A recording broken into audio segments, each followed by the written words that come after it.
Good. All right, everybody. So welcome back to the channel. We have another interview guest here. We have Slight Flex at Instagram, aka Jay. So, Jay, welcome to the, channel. Welcome to this interview. And just for a brief discussion, I mean, how did you get started on Amazon? How did that come through? Just explain to us a little bit about your journey, just so we can kind of get to know you a bit. Right.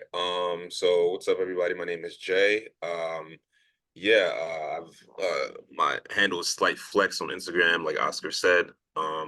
Just to give you guys like a brief background on how I got into Amazon. I actually got into a course, the Savvy Seller course, um, in 2020, January 1st, 2020. I actually got that course like the first day of that year.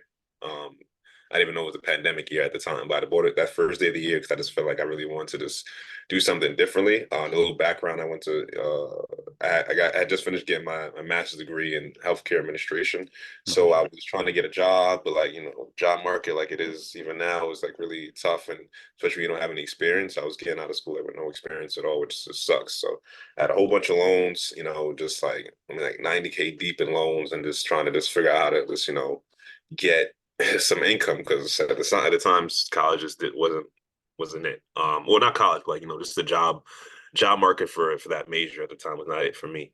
So I just invested in the course, really saw the potential in e-commerce, and I was like, I'm going to start just learning about private label. I thought private label, seemed doable. Well, honestly, to be honest, I didn't even know much about private label. One of my colleagues from school, she was the one who launched the course, and I saw her success, and I was like, wow, like if she could really do that, it made me feel like more compelled to do it. Made me feel like, oh, this is actually like legit. Right. So I saw her doing well, like she was doing good already in her job, but she quit her job to do Amazon full time, and that's why I decided to invest in a course. Honestly, if it wasn't for that, I probably would not even like I get the skepticism, of course, because I was the same way. But until I saw someone I knew, that opened my mind to doing that, and I definitely am thankful for her for that because I needed that just that push. So yeah, that's how I got into Amazon 2020. Started doing my research. It took me up until like June of that year, 2020, to launch my first product. So it took longer than most students now. I would say that's in the group just because I had trouble with my first product that I launched when I got a sample. Um, and so kind of delayed the process. It was also during this new year, which is kind of what's going on Yeah. right now. So it kind of delayed my process. But once I got it going in June, I was able to get some profit my first month. And then since then, I've just been scaling it up and scaling it up. And, now I'm 4 years in it. So it's just like that. Time flies. It's crazy. Wow, that's damn man, that's a lot to unpack right there. I don't even know where to begin with this. So I mean, I guess we'll go back to the beginning, right? So you said you saw your friend, or someone you knew, basically get into private label, and you saw that they had some success with it, right? And so that kind of inspired you to do the same because you realize, holy crap, it actually works. And I like that, because you really don't believe something until you actually get the proof of concept, right? Until you see, especially someone that you know, and you're just like, oh shit, like this thing is real. So, and Right. you said that person did a private label. So, did you ever have any like knowledge of what even wholesale or arbitrage even was in the Amazon space, or did you just know nothing but private label? At the time, I want to say I did not know. Yeah, I did not know anything about online arbitrage or I was introduced with private label. I was completely introduced Mm, with private label. So, and I say that a lot too with a lot of the people I speak to about the business. Like, if I had known about online arbitrage and wholesale, I probably known the person I am. I probably would have started off with that, just because I know I feel like it's a lower barrier of entry correct. than private label. So, it was like, I mean, it was. I don't know if it was meant to be, but I just, I did not know about that. No, nice. I mean, you obviously had some success with it, so I mean, it ended up working out, right? So Right. that's all that matters. So yeah, I mean, that's pretty interesting because most people who get into the Amazon space either get a bit with arbitrage or wholesale. So the fact that you jump straight into private label, I mean, that's awesome. So, That's and why I but hear a lot from people who are in the online arbitrage and wholesale business. They're like, "Wow, you started off there." I'm like, I didn't even know that was an option of what you guys are doing. It makes a lot more sense what you guys are doing. So I mean, would you have done it like arbitrage for wholesale? Oh yeah, for sure. I know for sure I probably would have started off there, but just because like I said, I started off in January and I didn't get my first product launch until June. I'm saying just because you just have to customize more and you have to and also saving up for that initial investment. My first Yeah, product, I ended up spending more than I feel like I needed to. So first time pains for sure, but like I feel like just for example, I started online arbitrage like last November. Like at least I started trying it. right. I had to kind of stop because I was it was the middle of Q4 and I really wanted to focus on my private label business. But I started seeing the how scalable it is. I'm saying if you really put the time and effort is yes, there's a lot of work up front, but like I definitely saw the business model as viable. I'm saying so. Oh, nice. Oh, so you actually managed to mess a bit with arbitrage. Is that just for extra income that you wanted to do that, or because Honestly, because I feel like just the more streams of income, the more stable you are. So I feel like I was like the closest next thing. You know what I'm saying? Rather than me like trying to invest my money into maybe a brick and mortar store, let me just stay in e-commerce and just do a right? different business model that I'm already familiar with. I'm already familiar with the Amazon space. It's literally right in my corner. So I was really just I was just using my VA really to do the product research. I know that it's probably more beneficial to do product research when you're first starting off, but I was so busy with my private label. I was like, hey, if I'm gonna try to get into it, let me try to. I was actually looking at a lot of your videos and a lot of your content that you post to just learn more about the basics and fundamentals, Right. and then there I took it to just trying to use my VA to do that. But it ended up being too much hands and too many pods and I had too much things to focus on. So I figured I'll just postpone that venture to later on. Oh yeah, I mean, yeah, that's the thing with arbitrage too, is that I think it's a lot of work as well. I'm pretty sure private label has its own, work as well.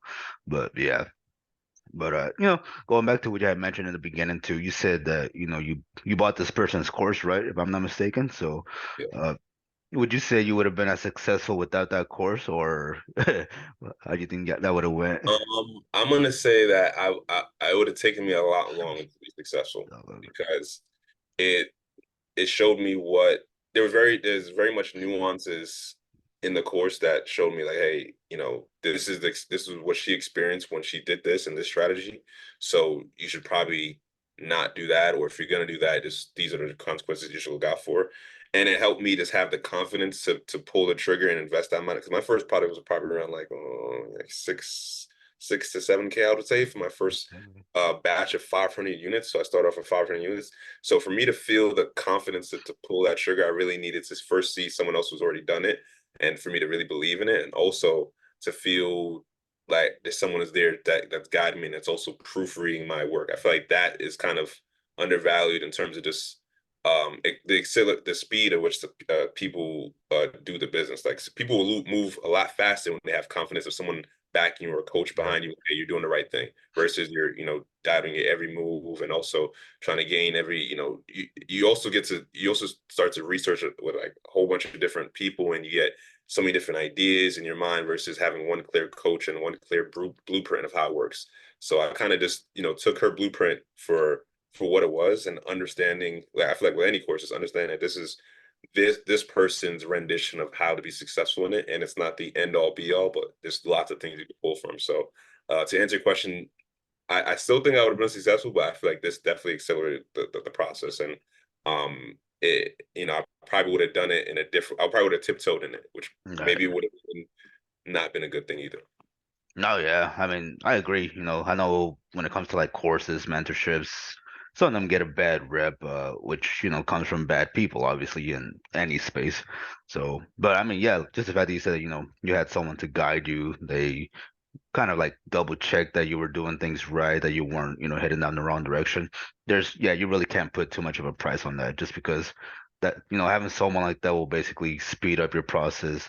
They will help navigate you so much faster. And yeah, I mean, that's something I'm realizing more as I get into like the e-commerce space and whatnot too, is just how important that is, right?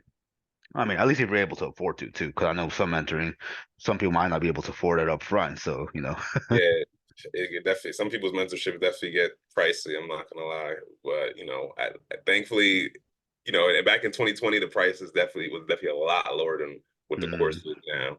Um, Yeah. But nah, yeah, for sure. So, you said you basically started this in like 2020, back when the pandemic was like starting to hit and whatnot. Did you have any like I guess you could say failures or just stuff going on in your business that kind of got in the way? Um, to be honest, I think it was really even the opposite because it was just the timing of it. Like I started off in January, so during the pandemic broke out around like March 2020. So like Hmm. around that time, the suppliers were just getting back. So if anything, everybody was indoors. Like there was no like going out. There was no Yep. turn up. Everyone was kind of like flustered. So it was my mind. I was like, hey man, I might as well double down on and everything since everything is shut down. It was almost like perfect for me. So I was like, all right, let me just try to lock in on this. And also more importantly, I noticed that online sales was going crazy at the time because that's the only thing people would buy. So I was like, this is a recipe for, almost success. So I was like, all right, let me just even more, double down and focus on and get my first product out. And I didn't really have any supply. Oh, wait, no. The supply chain issues started coming around like I think December that year because it started the influx of people uh, Yep. uh, importing, and then things were backed up because people there not enough workers were back at the port. So that year, I remember specifically that was an issue of just having enough. Even the year after that as well too, like Mm. just everyone transitioning from the safety regulations from COVID. So that was definitely an issue when I was first starting off. The shipping times and not even the shipping times, like getting unloaded when it finally arrived in the U.S. docks, because a lot of the workers in the docks were they weren't approved to go back to work, whether they getting vaccines or they're just Oh shorthanded. yeah. That Yeah. definitely caused a huge backup on a lot of people's orders that year. Yeah. Man, damn. I completely forgot all about all that, Yeah, it hectic was going on. crazy. It It was was crazy. crazy, different time, man. It's almost like a blur when you think about it. But yeah, I mean, I'm pretty sure about that Q4 and stuff. I bet your sales were booming though, right? Just because everybody Yeah, was, yeah. My first Q4 was I didn't I know it's my I had sold through. Remember June I got my first product in, so I sold through maybe by like October, and I didn't get my product in time to really enjoy my first Q4 that year. But I never my next Q4, I was like, oh man, Amazon's hit Q4. I mean, I'm sure Q4 hits, your numbers are exacerbated like crazy. Like yeah, it's insane. I always try to prepare for it, but it's always more than what I expect. I'm like, damn. yeah. Oh yeah, that's every Q4. You keep growing and scaling, you never have enough, no matter what. How long have you been doing Amazon? Since 2019, I mean, Oh, like I started in 2019 around March, but I didn't really mhm. take it that serious. So I kind of started when you started, because in Okay. 2020 is when I actually started taking it more serious. So yeah, so we basically started around the same length then. So Nice, that's nice. Look at that's that, pretty man. cool. Still going strong, man. Just gotta keep on it during every storm, every battle, obstacle that Amazon throws our way. You just gotta just keep pushing through because Yeah. it definitely comes with a lot of bullshit. I don't know if I can curse on Oh here. yeah, a lot of bullshit. And I bet that's one thing too, right? Is that at the end of the day, it just comes down to how much bullshit can you take in this business, right? Like, because the more you can take, the more you can adapt to those, issues. The longer you will last in this business model. Uh-huh. Because I do think a lot of people who start Amazon kind of just quit way too early in their journey, to be honest. Yeah, I mean, it's a lot of things that can be discouraging at first. It's definitely an uphill battle, and then even when you even start making profits, you got to make sure that when you start making revenue, you got to start making sure you're actually making actual profits and taxes. There's definitely lots of things that are Yeah, new, especially when you're not like a entrepreneur. Like I was an entrepreneur before this, all these things, and I had to learn. It definitely made the process a little harder, but I think with each obstacle that comes our way, I feel like we also gain a skill and a gain like a new brain cell to know how to like yeah, deal with certain issues. And I feel like that's really the value. And I feel like I've gained so much perseverance with Amazon and the things that like today or tomorrow we could log in and you never know what yeah. might be flagged in your account or what Oh, issue yeah. arise. Yep, IP complaint, account suspension. It could be anything next morning, so you Yeah, never know. Uh, unwarranted. yeah. So, back to what you mentioned earlier, you said you really didn't have that entrepreneurial mindset, right? You kind of were just always at a 9 to 5, working your Mhm. job, getting your college degree, you got Right. your master's, so huge congrats on that, man. That's a big Appreciate you. achievement. So Appreciate not knowing what you do, in the Amazon space as an entrepreneur, do you ever see yourself going back to a 9 to 5 in this lifetime? it. Honestly, knowing what I know, it's hard for me to say yes to that. It would have to be something maybe in a teaching position because I like teaching. So maybe a professor. But besides that, I don't see myself working for to build another company just because just understanding how commerce works and digital commerce works and how we can tap into it now and how globalization is and how these things aren't just exclusive to corporations now. We have resources ourselves that we can Yeah. create our own empires, like, and we have it more than most of our predecessors or most of our ancestors. I'm saying, like, we have the tools in front of us to really make empires, and why would we forgo that to for a check? I mean, I know, especially, I mean, I don't have any kids right now. I'm not really like pressed to be have a stable check. Like, I feel like people forego so much because of that, and I'm not Mhm. blaming them for that, but like you have to understand what you're giving up because you're taking it, and also the opportunity that you have in front of you, and it gets deep. I'm saying you got to be able to really see the value in yourself and believe in yourself that you can provide more than what a job's saying that then you can provide and what you're valued for. So no, the short answer to that question is no. I do not see myself unless I do it like being a professor. That's probably a passion of mine, but besides that, I don't think so. Like, even I feel like even if private label falls apart, I'll do something like online arbitrage or wholesale. You know what I'm saying? Or if that didn't fall apart, I'll try to do Shopify and maybe move it with some Instagram ads or something. Like, Mhm. there's so many different content creation. There's so many different avenues with just the digital space of digital entrepreneurship. I feel like there's so many different options. I'm saying I feel like that's what I think. Yeah, 100%, man. Like there's so many different ways to make money in 2024. It's insane. Like literally Right. just from your iPhone. Like that's the crazy part. Exactly. Like the iPhone or even this laptop that I'm doing the Zoom call with, like it's You just got insane. Twitch. You got all types of stuff. People doing using AI now to just make faceless Yeah. videos and marketing, monetizing that. Like, are you kidding me? Like, why would I? No. Honestly, when people ask me that, that's what I really think. And I kind of got to spoon feed it to people who are still in a 9 to 5 mindset. But I'm being completely honest with you. That's really what I think. But like a lot of times, people want you to like justify what they're doing, but like I just disagree. But, Yeah. hey, Yeah, I mean, at the end of the day, entrepreneurship isn't for everyone either, so it is what it exactly, is. So at exactly. that on that aspect. But yeah, I mean, overall, I mean, how's your journey been as far as like number wise, if you don't mind me asking? Like, what did that first year look like in revenue?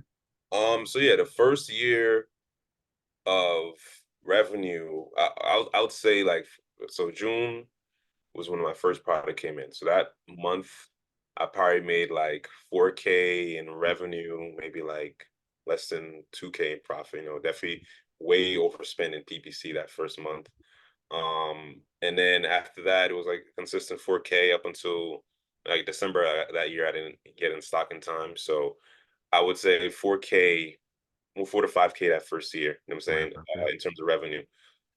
And then 2021 is when I really started to scale up and launching more products, and I was able to like do um it was around like I want to say by the end of 2021, I was around like 30K a month. Pretty good. And then 2022, wow, these years are flying by now. 2022 felt like it was right there. 2022 was around like I remember I ended that around like 60K a month. 2023, we averaged around like 80K a month, which is where I'm at right now. Um, and I just know by months just because I feel like that's just how I kind of like look at my Amazon seller street. It was Right. like per month. So that's the revenue per month. Revenue per month. Profit margins around like 35%. So Wow, each that's pretty high. yeah, because private label is definitely Yeah. a higher profit margin. So that was my average per month sales for each year. And during the Q4, of course, like it's like I say, for example, like last year around November, no, around like September before Q4, it was around like 70K a month. But like by December of last year, I hit 200K a month. That's how much it jumped up. Whoa. I was like, I wasn't even ready for that. I was like, that's insane. Shit. Sold out of everything. I'm like, try to just restock now and get in shape. But like I said, Q4 is always. Man, I bet you were like, holy crap. Yeah, nah, listen, that's it's definitely been a blessing the past few months. I'm just super grateful because like I feel like last year I really it finally bloomed. I feel like I put a lot of work in the front end, and then like Amazon, it takes some time to really get everything going and get your cash flow ready, and reing up with inventory. You start to feel like you're getting paid, but where's the money? But then after Yeah. a while, you start to get some things churning. Yeah, I mean, you said 200K at 35% margin. You basically made like someone's yearly revenue. I mean, yearly salary. Sorry. So It was definitely a nice Christmas for sure. Definitely a nice Christmas for sure. I know you were like, holy crap, that's insane. Yeah, man. So, That's the word. Bless is not the word. yeah. So, if you don't mind me asking, how does your business structure look like these days? Do you have like you say you mentioned a VA earlier, like are you running a full-on VAs? Do you do anything like in-house, prep center, I mean, or how does that Right. look like? So that's a good question. I currently have that works in my private label business specifically. I have three VAs. One that just processes orders and does communications with customers, and then I have another VA who does who's kind of like my assistant in terms of like communicating with suppliers, making sure orders are right, inventory reports. She doesn't do ads anymore. I mean, I always do ads. Ads is my thing. What else does she do? And everything like this account management, make sure everything at this point she's like account manager. She does kind of everything around the sun to make sure that things are working properly because I have so many suppliers that I talk to on WhatsApp and all that. And then my third supplier is like just designers and graphic work and stuff like that. Um, so I have around three on my personal team that works in the private label business, but I do have like a few VAs that I've worked with over the years that I keep just on like standbys because I know a Mm. lot of students that I help coach in the course. They sometimes might request VAs, or some people just I have that as this offer for people. Yeah, for sure. Wow, three VAs. That's crazy. I only Yeah. have two in mind, but I can see why you need three in private label. Yeah, yeah, and I don't want to expand more, but I feel like I might need it because I don't want to overwork people. And they both work full time. The graphic design is per commission. Um, think they're around like five. One is 5 an hour, another one is like 8.5. So Yeah, go fine. Yeah, makes sense. So I'm curious, like as far as that, like the actual logistics, like the inventory and whatnot, are you guys like sending them directly to the FBA warehouses, or how does that work? right, so. I choose to not use FBA. I know a lot of people use FBA, and I would even suggest people use FBA, but I just use FBA because I don't use FBA just because when I first started off, I just had one bad run-in, and ever since then, I just kind of just didn't want to use FBA. Like, they took down one of my products I was launching because of I think it was a content or copyright or something like that, intellectual property or something like that, and they took it down, and I had to order like maybe like 200 or so units. Back then, Wow. it was everything to me. Yeah, So, yeah. No doubt. when Amazon takes down your units, your inventory just stranded. You don't know what's happening to it. It's just in limbo, and I just hated that feeling. And they sent it back to me, but it took a while, and they shipped it all back to me in like such a crappy way. Like every now or so, it would like send me 10 and 15. I'm like, this is terrible. So I just wanted to have I just want to have control of my inventory so that, even though it never happened again after that, um, I just didn't want any of my products to have that issue, because I was also selling my products on Shopify and other marketplaces as well too. So like when I lost that inventory, I couldn't fulfill them on all different marketplaces just All because I right. had Amazon. Now everything's messed up. So I Yeah. was like, no, I want to be able to have complete autonomy with my inventory, so that especially if you're multi-channel, because right now I'm still selling on Walmart, Shopify, and Amazon, and hopefully TikTok Shop soon, um, so that I can fulfill my inventory, through different avenues. So that's why I don't use FBA, even though um, my 3PL that I use has comparable rates. I mean, Amazon still is slightly better, but it's comparable. But I like the control, and I also just like their inbound I feel like it's more catered, more private. You know what I'm saying? Yeah, yeah. So, wow, so you basically got kind of have this whole business like what do you call it? Like not fully hands off, but kind of hands off, I'm assuming. Yeah, yeah, absolutely. I mean, at one point, this whole room was full of boxing when I first started off, but I was quickly realized how inefficient that was, and Mm. I had to just, discount all the products here and sell through them, and then um just make sure all new inventory and orders go to the warehouse and just have them take care of that. Yeah, for sure. That's And crazy. I'm also able, another key component as well that I'm also realizing and doing in real time is that as I'm getting more inventory and more orders and my company is getting bigger with this private 3PL, I'm able to negotiate better rates because I'm like, hey, I'm giving you guys this amount of business. I'm saying this like this the other day. It's actually Flexport. That's my company that I use. It's Flexport. I don't know if you're familiar. They used to be Deliver, but then Flexport bought them out. But uh I was able to negotiate my rates a little bit. So I'm like, hey, I've been giving you this much amount of volume. You guys have been increasing the rates. They increase the rates every year, which is one Hmm. of custom. But like, this last one was a little bit too high, and I was like, hey, if you guys don't figure something out, like I might have to move my business somewhere else, even though it's kind of bluff, because that would have been so much work. Yeah, yeah, But they still were able to, accommodate me, and I appreciate that because there's no room for that in Amazon. Amazon don't care about sellers at all as yeah. long as they move. No, yeah, man. It's a jungle out there with Amazon. So, but yeah, so I'm curious, if someone wants to start out private label, they want to get into the game, to the space, what are some tips you can give someone out there who's, actually interested in it? Absolutely. I would say someone do private label. There's tons of information right now on YouTube and online and information like that. But the general just process breakdown is just, you want to focus heavy on product research. You want to focus heavy on just like being able to assess a lucrative niche by using helium-10 X-ray, and then being able to see that, okay, this niche is highly lucrative. There's a lot of people making money. There's a search demand that's there. There's a saturation that's not too high. X-ray, we have parameters inside the course that show you exactly what parameters we go with. Hold on, I'll tell you right now when I pull it up. But the whole process is like, look, X-ray, those parameters are set. Um, and and uh, and once you understand that, hey, this is a potential good niche or a product area that I can launch in, then you want to make sure that you're differentiating in a very compelling way, in a way that's not only valuable to you, but to the customers. I'm saying you want to make sure that you're either bundling it, if you're improving the design, if you're improving the functionality of it, or all three of those, just so you can make a private label product that's valuable to the customer.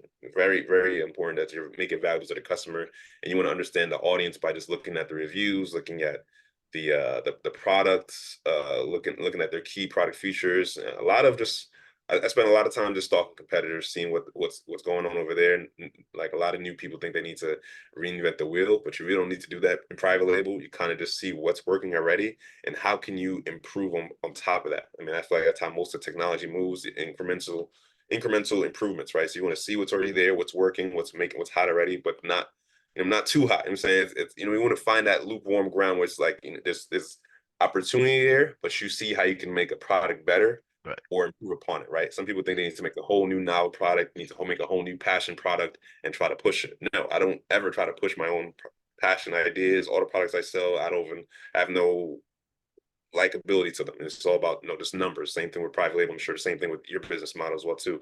Right. So we try to make sure that the product is cut and dry. The numbers are promising, and then we need to make sure that we're differentiating and using our creativity to produce a product that people want. Yeah. I, I, I would say that's the first. That's honestly, I would say, like the bulk of the work with private label, doing that concept. After that, making sure that you source the right suppliers, of course, negotiating the right rates, getting the best deal, and also a product of quality that you can trust. And then waiting for that product to be shipped. Once that product is shipped out to you, you create the listing on Amazon.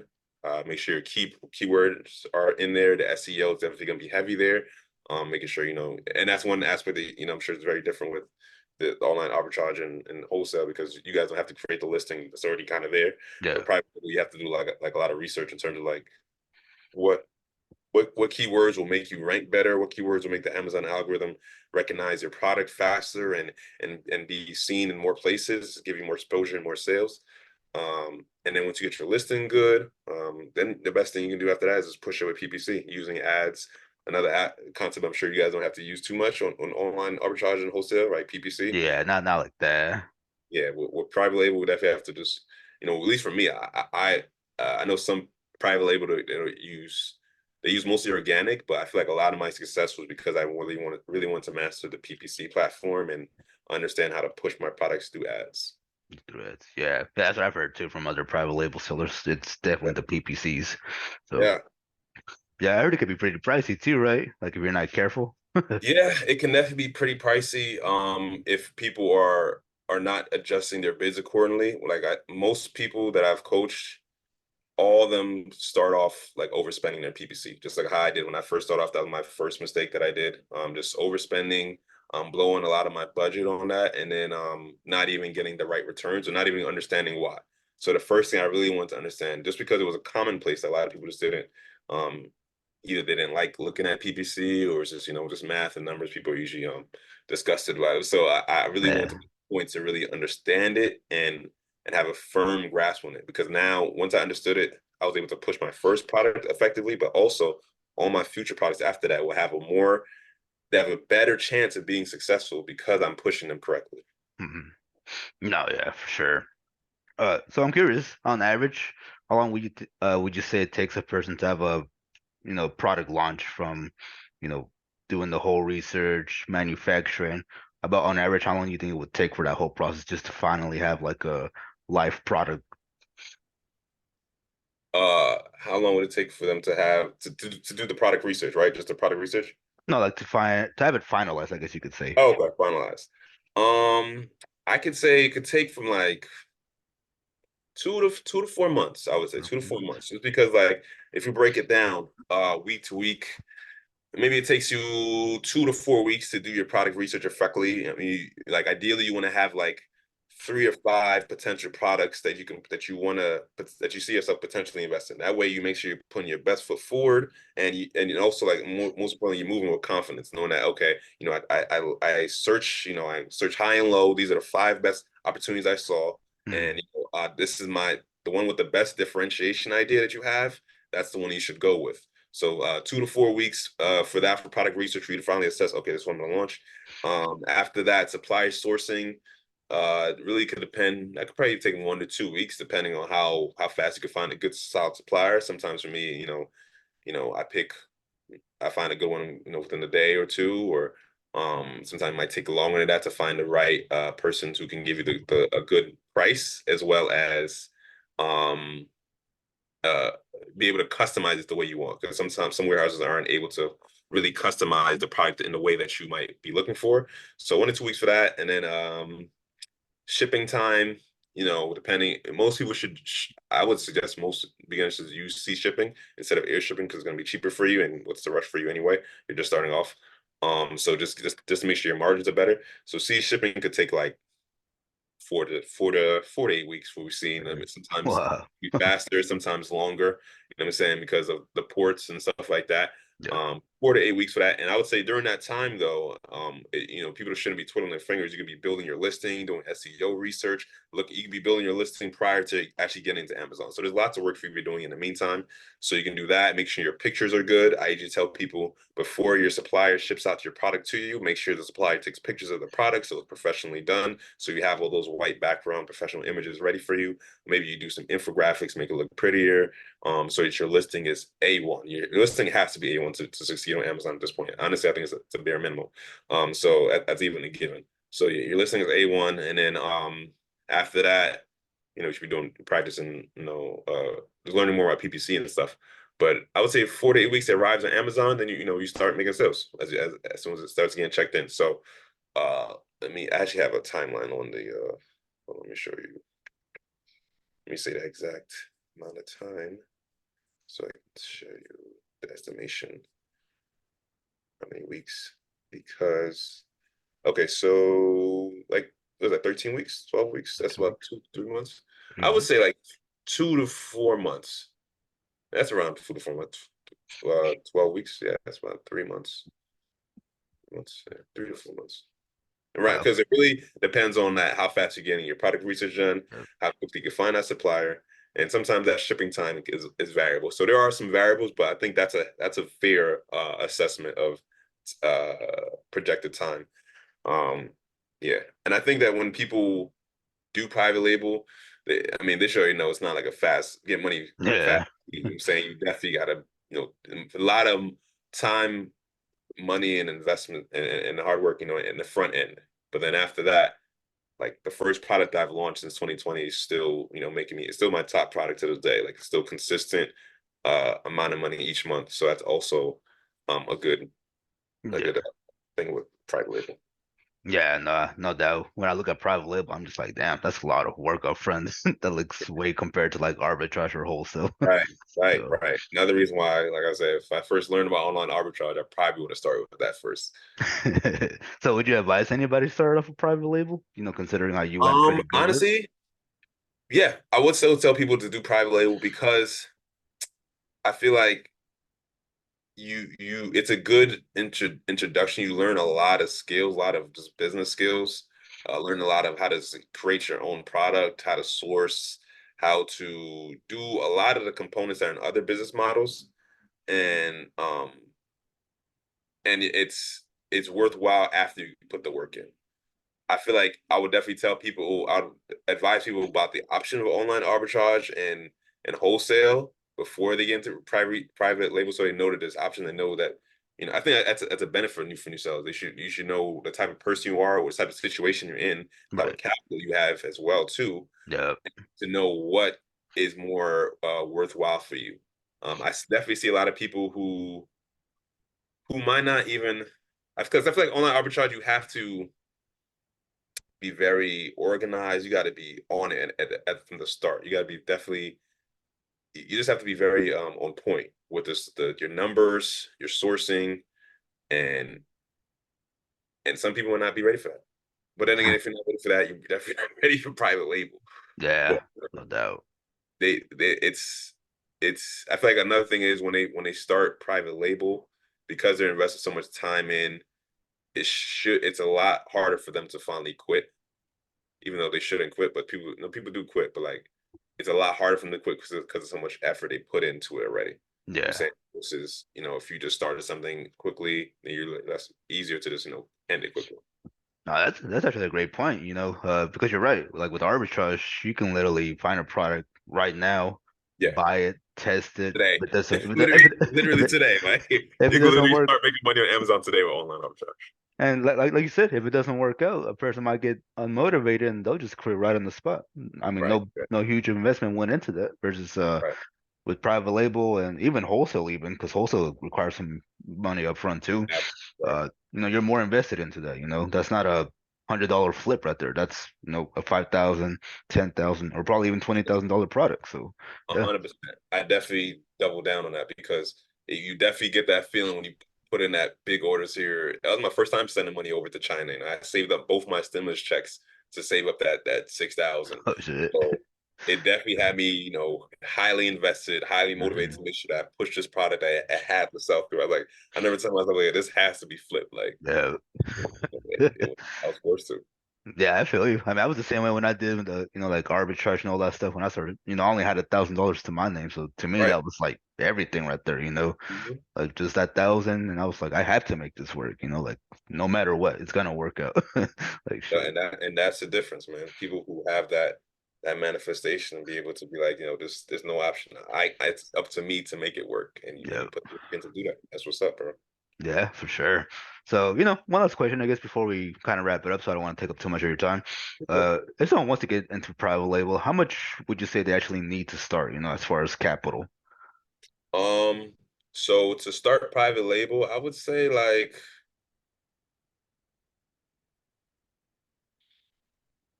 5K. 5K, I 5K. think is a healthy number to be like, I have everything. And it's sometimes even then, and even a little bit more, just in case some bullshit happens, or you might need to spend a little more extra, or you might need to customize something extra. I think that's a healthy amount, so you can move comfortably in your product choice. Now you can also, I tell people, usually my answer is like I would say like 2K to 7. The reason why is because there have been some products that I've found and I've seen students find that are very, very cheap and affordable. I've seen people launch with like $1,000. I'm saying because Wow. their first batch of 500 units, their cost per unit is like what, like $1 per unit, maybe $2 after shipping. So if you find products like that like very, very cheap, which of course is, not you see every day, Right. then you might have that option. So it really depends on the product. Some people start off with like, less than 3K when they're first initially investing with after products and shipping is done. But some people I've seen launch, with a really great strong product idea, and they had to invest maybe close around 10K, right? Because they really you felt like this is a good idea, and the customization was a lot, and the warehouse is going to be like, hey, we need like at least 500 units, so it gets a little higher than their budget. So I've seen both ways go, but I'd say 5K is a good healthy range to be like, hey, I have my pick of the litter if I wanted to, if I'm thinking about launching a slightly more expensive product, or if I have a more affordable product, then I can move comfortably. And in terms of PPC, because a lot of people do ask me that, and afterwards, how do you factor the PPC ad spend, in terms of your budget?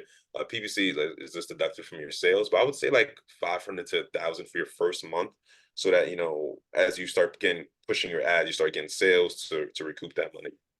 Wow, that was a different answer than I've heard from other people before. I've always heard people say, 20,000, 30,000. Really? Yeah. 20,000, 30,000? I don't think you need 20,000, 30,000. No way. You don't need 20. No way. That's Wait, what if that's what I had 20,000, I'm gonna like go, I don't know, I'm gonna do something. But five, especially for your first time, I mean, like, that's a lot. I mean, that's what I, I've seen at least. people can do private label. Private label is just customizing a product that's not already there as a new unique ASIN. People can do a private label with like 50 units, honestly. Nowadays, when I'm testing new products, I'm asking my suppliers, hey, can I test with like 50 to 100? That's usually a sweet spot because it allows me the flexibility to scale up more, and more importantly, test them more. The more I'm testing, the Yep. more I'm able to find these winning products. So if I, reduce my amount of testing, I'm not going to get that, potential of increasing my sales. So in order to me to feel more comfortable testing, I just lowered my minimum order quantity. So I'm now just doing like, I feel like that's a great way for people to get started in private label, because that's why people think that it might be a little harder to get started there, because they think that, hey, I need to drop 20K on that. Like, no, Yeah. build up your.